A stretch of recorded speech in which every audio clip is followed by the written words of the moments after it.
खुलुमबाय। गोजोन फुंबिलिनि गासैबो बड'लेण्ड बुब्लिनि अनसायगिरिफोरखौ बरायग्रोबाय। दिनै 3 फेब्रुआरि शुक्रबारनि फान्जामुथिखौ फरायथिनो लादों खिलिखां ब्रह्मआ। फान्जामुथिनि गिबियाव दं मेष राशि। गोसोनि गाज्रि नोजोर आरो साननाया जानगारगोन। सुबुंनि मोजां खामानि मावगोन। गोसोआ उदां जागोन। वृष राशि। सांग्रां जा। गारि मटर सालायनायाव गोग्लैनो हागौ।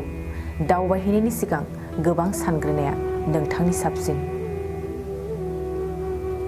मिथुन राशि। समाजाव मुं गोसारगोन।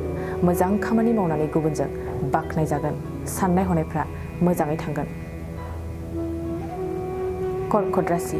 नोंथांनि थाखाय मोजां सान जानाय नङा। गावनि मानसियानो नोंथांखौ हेंथा होगोन। गुबुनखौ फोथायनायाव नोजोर लाखि। सिंह राशि। फालांगियाव मोजां।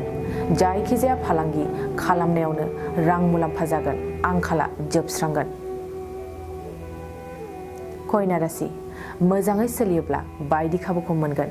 समनि थासारिजों सोलिनाया नोंथांनि मोजां। तुला राशि। बिसि फिसायनि गेजेराव जेंना जागोन। एसे जेंनाखौ लानानै दावराव दावसि जागोन। दुखुजों समखौ बारहोनांगोन।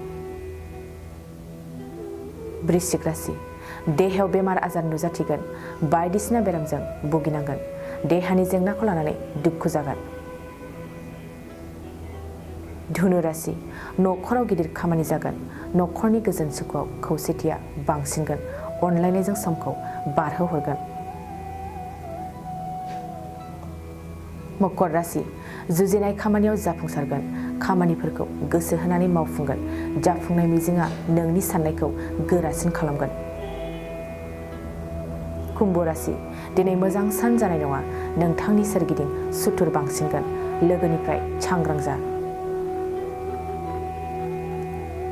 मीन राशि। दावबायनायनि फारसे मोजां सान जानाय नङा। गोसोनि दावबायनो लुबैनायखौ होबथानो नाजा। दिनै सानसेनि राशि फरायथिनायाबो एसेनोसै। आसा खालामो नोंथांनि दिनैनि साना मोजाङै मोजां थांगोन। बेखौ बड'लेण्ड बुब्लि नखरनिफ्राय मिजिंथिबाय।